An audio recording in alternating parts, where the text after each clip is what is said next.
ধন্যবাদ। সংগ্রামী বন্ধুরা, এটা কিন্তু শহীদদের স্মরণের সমাবেশ, তালি দেওয়া যাবে না এবং আপনারা স্লোগান দেবেন না এবং বক্তব্য নিয়ে আসার অনুরোধ করছি।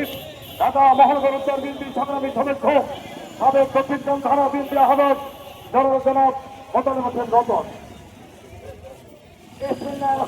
এই 24শে গণঅভ্যুত্থান আজকের স্মরণে আমাদের সভাপতি উপস্থিত আছেন ঢাকা মহানগরের উত্তর আহ্বায়ক সদস্যবৃন্দ, বিভিন্ন থানার আহ্বায়ক, ওয়ার্ড ইউনিট ও মহিলা নেতৃবৃন্দ, আসসালামু আলাইকুম।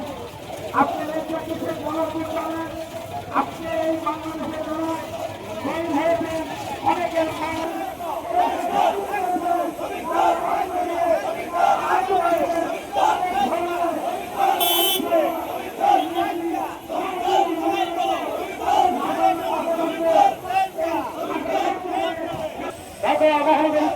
সংগ্রামী সদস্য সাবেক উত্তরা পূর্ব থানার সংগ্রামী সভাপতি জনতা জনাব আব্দুল সালাম সরকারকে তার বক্তব্য নিয়ে আসার জন্য অনুরোধ করছি।